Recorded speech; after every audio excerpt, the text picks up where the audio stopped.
मीरा है ना अभी ऐसे बन पड़ा है। यहाँ पे ऊपर पेपर चढ़ा दिया है रोक टीम ने। यहाँ पे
Hi guys, welcome back to my channel Rohi Stream and welcome back to another video of Casual Rohi. I am so happy। पता है मैं कितने दिनों बाद ये बात बोल रही हूँ बिकॉज मैंने बहुत दिनों से ब्लॉग नहीं बनाया है। इस पता है आज मेरे साथ क्या हुआ, मैं ना आज अपना लंच स्किप कर चुकी हूँ। सो मुझे बहुत ज़्यादा लगी है भूख और अभी हमें खाना बनाना है। लाइक कुछ खा के हमें निकलना है 7:30 बजे के करीब और अभी बज रहे हैं 6:49। I hope so you can see. पता है मैं आज इतना सोई हूँ कि मैं सीधा मतलब ब्रेकफास्ट मैंने करके सोया था कुछ 11 बजे के करीब एंड मैं सीधा शाम के 5 बजे उठी हूँ। कैन इमेजिन मैं इतना सोई हूँ। अब मैं पूरा रात जगने वाली हूँ, मुझे पता है। सो मुझे उसी हिसाब से मैंने सोचा कि जब मैं 5 बजे उठी तो अपना हेयर वॉश वगैरह करके पूजा वूजा करके मैंने सोचा कि आज तो एक वीडियो मैं शूट करके रहूँगी एंड उसके साथ ब्लॉगिंग भी करूँगी क्योंकि मैं आज पूरी रात जागने वाली हूँ। ये बात मुझे पता चल चुकी है इतना सोने के बाद। बाय द वे लोग ने पूछा भी था कि तुमने खाना खाया, मैंने कहा हाँ मैंने खाना खा लिया। झूठी एंड आई एम लाइक इतना कब सो गए, कैसे सो गई भाई साहब। मैं ही रिकॉर्ड बनाऊंगी सोते मतलब सबसे ज्यादा सोने वाली लड़की इंडिया की मैं ही बनाने वाली हूँ। जोर जोर से बोल के लोगों को स्कीमें बता दे। एनीवेज चलो चलते हैं कुछ खाना बनाते हैं because I am literally starving. मुझे बहुत भूख लगी है। So let's go. ओके जी, सबसे पहले बालों को बांध लेते हैं एंड देखते क्या बना सकते हैं। आई फील मैं पोहा बना सकती हूँ क्योंकि उतनी ही सामान है फिलहाल घर में। एंड ऑल्सो आई डिसाइडेड ना कि आज मैं रात का डिनर नहीं बनाने वाली, वो मैं बाहर से लाने वाली हूँ। ओके तो सब्ज़ी में हमारे पास प्याज, थोड़ी सी ये वाली बीन्स एंड थोड़ी सी सूखी हुई गाजर एंड ऑफ कोर्स मिर्ची, ये सब है जिससे मैं काफ़ी अच्छे से पोहा बना सकती हूँ। अब देखते हैं पोहा कितना सा है घर पे। पता है सब्ज़ी तो मैंने निकाली जो भी मेरे पास था, लेकिन पोहा सिर्फ इतना सा ही है। आई होप इसमें मेरा काम बन जाए। Let's see. चलो सबसे पहले तो सब्जियों को चॉप करते हैं एंड फिर बनाते हैं।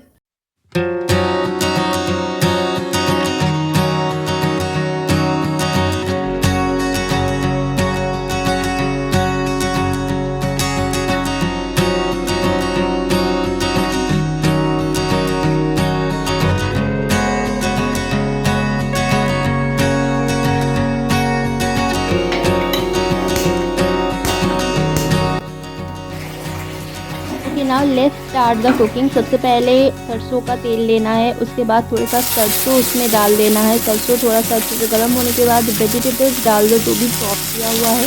फाइन चॉप वेजिटेबल्स हो तो ज़्यादा अच्छा लगता है पोहा में। एंड हम उसको थोड़ा फ्राई करेंगे। जब तक वो फ्राई हो रहा है तब तक हम हमारा दूसरा काम भी कर लेते हैं थोड़ा सा।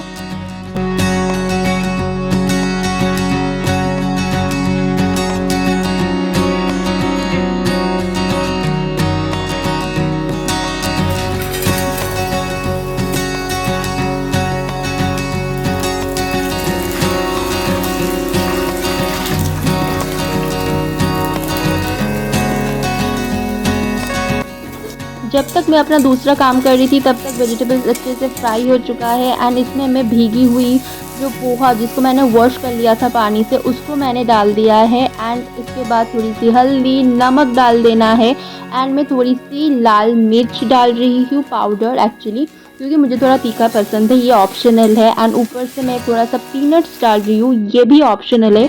क्योंकि मैं थोड़ा हेल्दी बनाना चाहती थी, that's why I did all of this things.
घर के सारे काम मैंने ख़त्म कर लिए थे एंड जैसा कि मैंने कहा था कि आज मैं बाहर से डिनर लाने वाली थी, सो वही मैं लाई थी, लाइक रुमाली रोटी एंड एक तड़का।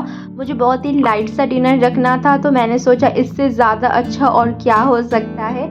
मुझे ये कॉम्बिनेशन बहुत पसंद है एंड जब भी मैं खाना खाने बैठती हूँ, लाइक अकेली होती हूँ, तो मैं कुछ ना कुछ कार्टून देखते हुए ही खाना खाती हूँ, वो लंच हो चाहे डिनर, एंड मैं ऐसे ही खाने को एंजॉय करना बहुत ज़्यादा पसंद करती हूँ। आज घर में ज़्यादा सैलड नहीं था, तो मैं नहीं ले पाई थी एंड ऑफ कोर्स खाने के बाद मेरी प्यारी सी आइसक्रीम जो मैं लेकर आई थी चॉकलेट वाली, वो मैंने खाई थी। एंड अगर आपने आइसक्रीम के पैकेट की लिड को अच्छे से नहीं लाइक लिक किया है, सो क्या किया, राइट। तो चलो आइसक्रीम को एंजॉय करते हैं। एंड उसके बाद लेट नाइट शूटिंग मैंने की थी, क्योंकि मेरे पास बहुत सारा टाइम था, जो शूट करते करते 3 बज चुका था।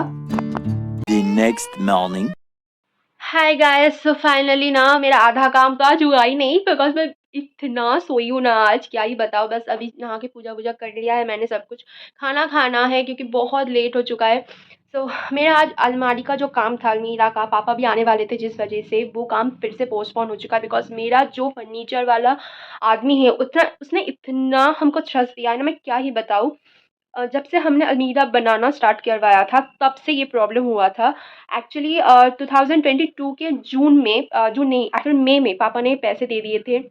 हमें 3 चीज़ें बनानी थी, ड्रेसिंग टेबल, अलमीरा एंड बेड। एंड पापा ने उसका 60% जो अमाउंट है, अमाउंट का 60% उसने पापा ने पे कर दिया था उनको, कि उनको एक्चुअली ये सेगुन काठ जो होता है ना वुडन का, उससे बनना था। तो बारिश वगैरह आने से पहले अगर आप काठ को लेकर आते हो, सुखाते हो, तो अच्छा होता है, आपका फर्नीचर अच्छा बनता है। तो पापा को भी लगा कि ठीक है, फर्नीचर अच्छा बनेगा, सालों सालों तक चलना चाहिए, इतना महंगा फर्नीचर आ ही रहा है तो। सो पापा ने भी उनको 60% पे कर दिया भरोसा करके। पर एंड हमारा जो अलमीरा था वो नवंबर में डिलीवर होने वाला था रोकतीम के घर पे, बिकॉज़ मुझे अपने कपड़े रोकतीम के घर डिलीवर करने थे। एंड वो वाला जो अलमीरा था, आपने मेरे पिछले वाले ब्लॉग्स पे देखा होगा कि मैं शादी के बहुत पहले से अपने कपड़े रोकतीम के घर शिफ्ट करवा रही हूँ, बिकॉज़ उस वाले अलमीरा में मुझे अपने शादी की चीज़ें रखनी थी, जो मुझे मतलब खरीदारी जो करनी होती है। मम्मा ने बहुत सारा किया था, मैंने किया था उसके लिए, क्योंकि हमें एक अलग सा अलमीरा नहीं लेना था उस वक़्त, पैसे वेस्ट हमें नहीं करने थे। तो दैट्स द रीज़न। पर उसने भी उस टाइम पे भी देरी कर दी थी। नवंबर में जो अलमीरा आने वाला था वो आया था दिसंबर में, क्योंकि उन्होंने बनाना ही शुरू नहीं किया था। बनाना उन्होंने, जब हमने कहा था कि नवंबर के लास्ट वीक तक हमें अलमीरा दे दो, 2022 की ही मैं मतलब बात कर रही हूँ। तो जब डिलीवर होने वाला था उसके 1 हफ्ते पहले उसने काम शुरू किया था। एंड जो डिज़ाइन मैंने दिया था उसका तो एकदम सत्यानाश कर दिया था उसने। सो हमने जैसे-तैसे बनवाया था, फिर जैन को बेड एंड ड्रेसिंग टेबल सब वगैरह आ चुके थे। फिर भी उसने बेड ड्रेसिंग टेबल तो फिर भी अच्छा बना है, पर अलमीरा का जो प्रॉब्लम था वो स्टिल वैसा का वैसा ही पड़ा हुआ है। अभी भी उसका पाला जो है वो सही नहीं है। उन्होंने फिर से वो लेकर वो गए हैं, मतलब उनका एक आदमी आया था, उन्होंने कहा था कि 1 हफ्ता लगेगा, हम ठीक करके दे देंगे। 2 हफ्ते से ऊपर हो चुका है, अभी तक मेरा अलमीरा आया नहीं है। एंड मतलब मेरे सारे कपड़े ऐसे ही पड़े हुए हैं। ऐसा क्या किया उन्होंने, मतलब मुझे समझ नहीं आता इतना। अभी मेरी शादी के ना कुछ 6 महीने हो चुके हैं एंड स्टिल मुझे अपने कबर्ड से प्रॉब्लम है एंड वो प्रॉब्लम जा ही नहीं रहा है एंड मुझे भी नहीं लगता कि फ्यूचर में वो प्रॉब्लम जाएगा भी। इतना बुरा लगता है ना कि मेरे पापा ने इतनी मेहनत के पैसों से एक चीज़ बनाई है एंड जब उसमें इतने प्रॉब्लम्स निकल कर आए, क्योंकि उनके पैसे ऐसे हवा में उड़ के नहीं आते, किसी के भी नहीं। तो इतना बुरा लगता है मुझे, पर मेरे पास भी ऑप्शन नहीं है क्योंकि मुझे अलमीरा चाहिए। मैं कहाँ रखूँ कपड़े, धूल पड़ रहे हैं अभी। एंड अभी 2 हफ्ते बोल के वो उन्होंने मतलब सॉरी 1 हफ्ते बोल के उन्होंने 2 हफ्ते से ऊपर लगा दिया है एंड मुझे अभी भी नहीं पता अलमीरा कब आने वाला है। आज पापा फिर से शॉप पे गए थे कि अ, आ जाए अलमीरा, मेरी को प्रॉब्लम हो रही है, बोलने गए थे, पर आज भी वो लेकर नहीं आए पाए क्योंकि आज वो जो वुडन का पॉलिश वगैरह होता है ना, वो अब कर रहे हैं जाके, जबकि उनकी डिलीवरी संडे को थी। आज मैं आता ये कौन-सा लॉजिक है? एंड पापा जब शॉप पे गए तो उन्होंने कहा कि यहाँ पे मेरे पास ना बड़ा वाला लॉक नहीं है, प्लीज़ आप कहीं से लेकर आकर दो। हैंडल लॉक सब पिछली बार भी हमने ही दिया था, इस बार भी हम ही दे रहे हैं, तो आप किस चीज़ के पैसे ले रहे हो? मुझे समझ नहीं आ रहा है। आप एक क्वालिटी नहीं प्रोवाइड कर पा रहे हो एंड हम ना अभी फँस चुके हैं। ऐसा नहीं है कि मैं उसको कहीं बेच दूँ, कुछ कर दूँ, क्योंकि मैं उस पे फँस चुकी हूँ। अब मेरे पास ऑप्शन नहीं है। मैं उसको बेच नहीं सकती एंड सच में बोलो तो बेचने की मतलब मेरी इच्छा भी नहीं है, क्योंकि मेरे पापा ने बहुत मेहनत से इन चीज़ों को मुझे गिफ्ट किया है, इसमें क्यों बेचूँ? अभी पूरा यही मामला चल रहा है एंड सुबह से इसी वज़ह से मेरा दिमाग जो ख़राब हुआ है ना, कल फाइनली वो कह रहे हैं कि वो डिलीवर करेंगे, पता नहीं। I don't know. मैं दिखाती हूँ आपको एक झलक अपनी अलमीरा की। वेट, अलमीरा है ना अभी ऐसे बंद पड़ा है, यहाँ पे ऊपर पेपर चढ़ा दिया है रोक टीम ने, यहाँ पे कपड़े से ढक दिया है, नीचे वाला पोर्शन तो पूरा ही खाली बचा हुआ है, मतलब ताकि धूल ना पड़े। एंड ये नट्स वगैरह यही पड़े हुए हैं क्योंकि उन्होंने ये मतलब इसका जो पाला होता है ना वो खोल के लेकर गए थे। अभी आप लोग ही समझ जाओ कि मेरी हालत क्या है। एनीवेज़ चलो खाना खा लेते हैं। अब क्या करें, दिमाग ज़्यादा गर्म करके फ़ायदा भी नहीं हो सकता। ये बड़ी अच्छी बात कही आप। The next day.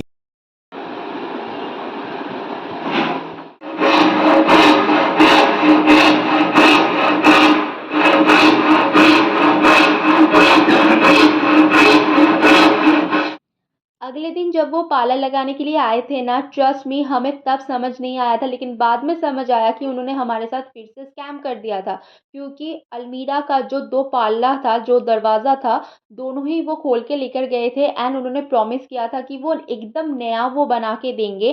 पर जो सिर्फ़ एक पाल्ले में थोड़ा-सा क्रैक एंड थोड़ा-सा वो मुड़ गया था, उनको ही उसने चेंज किया है एंड दोबारा द सेम पाल्ला जो उतना ख़राब नहीं हुआ था, उन्होंने सेम हमको चिपका दिया था एंड पॉलिश वगैरह भी ढंग से नहीं किया था। उन्होंने कहा कि हम अगले दिन आके पॉलिश करके देंगे एंड लॉक का भी हमारा अलग से पैसा गया। The worst experience ever. Okay guys, तो फाइनली पार्लर लग चुका है। थोड़ी बहुत पॉलिश का काम जो होता है वो भी उन्होंने करके दिया है, पर अभी भी आधा काम बचा हुआ है। मैग्नेट का जो काम था वो अभी उनके पास था नहीं, तो शायद कल फिर से लगाने के लिए आएंगे। पूरी सुबह हमारी इसी में चली गई, पापा की और मेरी। आई होप सो अभी अच्छा सा रहे, अब और ज़्यादा ख़राब ना हो। एंड मैं बहुत अजीब लग रही हूँ, सॉरी। हाँ, मैं थक गई थोड़ा इधर-उधर ये सब करते, और बारिश की वज़ह से ना बार-बार कपड़े उठाकर आ रही हूँ और फिर जाके सुखाने के लिए डाल रही हूँ। ये सब करते-करते तो और थक गई मैं। 2:30 बज चुके हैं, अभी पापा गए हैं एंड मुझे ना अभी नहाना है, पूजा करनी है, फिर खाना खाना है। सो बहुत सारा काम है।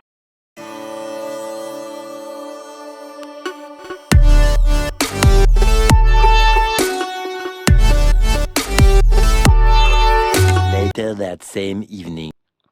तो तो शाम को ना मैं गई थी पार्लर पे क्योंकि एक दिन बाद था मेरा बर्थडे एंड बॉखाली का अगर आपने व्लॉग देखा है तो आपको पता चलेगा कि मैं कितना ज़्यादा टैन होके लाइक वापस आई हूँ। वो टैन सारा मुझे रिमूव करना है, इसीलिए आज पहली बार मैंने बॉडी पॉलिशिंग वगैरह भी की हुई है। मैं अपना एक्सपीरियंस बाद में आप लोगों के साथ शेयर भी करूँगी, so wait for that. Hi guys, so I just come back home. Parlour गई थी मैं, थोड़ा बहुत टैन रिमूव किया एंड हाथों का भी थोड़ा बॉडी पॉलिशिंग जो होता है वो करवाया। पर इतनी ज़्यादा टैन पड़ चुकी है ना कि उन्होंने कहा कि आपको 3/4 सेटिंग लेनी पड़ेगी तब जाके शायद आपका टैन रिमूव हो पाए। सो यहाँ पर हाँ फेस का टैन थोड़ा बहुत निकल चुका है। देखते हैं अगले हफ्ते में, मतलब अगले महीने में जाऊंगी या नहीं, या तो मैं घर में ही प्रोडक्ट्स लेके ना मतलब ख़रीद के खुद से कर लूँगी, क्योंकि पता नहीं मुझे ना पार्लर जाना इतना अच्छा नहीं लगता। ज़िंदगी में पहली बार ये टैन रिमूव ये सब मैंने करवाया। अपनी शादी के टाइम पे भी मैंने नहीं करवाया था, सिर्फ फेशियल करवाया था, वो भी घर पे किसी को बुला के। लास्ट मोमेंट पे मुझे लगा कि नहीं, मुझे एक फेशियल करवा लेना चाहिए, तब जाके मैंने करवाया था। मेरा जितना काम था लॉन्ड्री वाला काम वो सब भी हो गया। भाई आया था घर पे तो भाई ने ही छोड़ दिया मुझे कि चलो दी मैं आपको छोड़ के आता हूँ।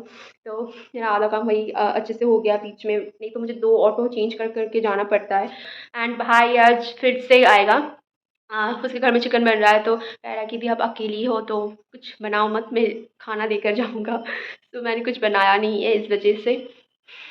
वो पागल है, मेरा भाई बिल्कुल पागल है। एक्चुअली भाई नहीं है, मेरा देवर है, बट मैं उसको इतने बचपन से जानती हूँ ना कि लगता नहीं है कि वो मेरा देवर है। मैं हमेशा उसको भाई बुलाती रहती हूँ।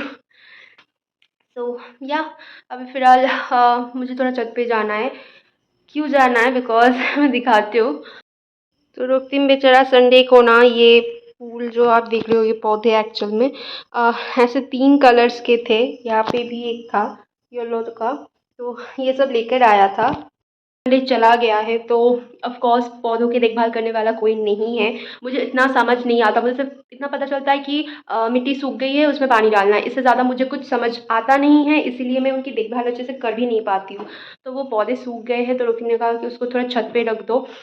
यहाँ पे रखोगे तो वो शायद ज़िंदा ही ना बचे, क्योंकि उसके पत्ते सारे सूख चुके थे, मतलब है। एंड या ओके, सो ये है बेसिकली रोकतीम का नर्सरी, आप छोटा मोटा कह सकते हो। मैं तो नर्सरी बुलाती हूँ बिकॉज इतने सारे पेड़ पौधे लगे हैं ना। सुबह को अगर मैं दिखाती तो आपको ज़्यादा समझ में आता। वहाँ पे हमारा टैंकी रहता है, उसके चारों तरफ उसने पेड़ पौधे दे दिए है बिकॉज बारिश आता है ना, तो ये थोड़ा प्लास्टिक लगा के पेड़ पौधों को बचाया जा सकता है। क्योंकि जैसे ये कैक्टस हो गया, फिर यहाँ पे जैसे एक छोटा सा एडेनियम है, पीछे भी बहुत सारे, इनको ज़्यादा पानी दोगे तो मर जाएगा, इसीलिए तो मुझे अभी पानी देना है इनको, क्योंकि कुछ कुछ पौधों में पानी की ज़रूरत है।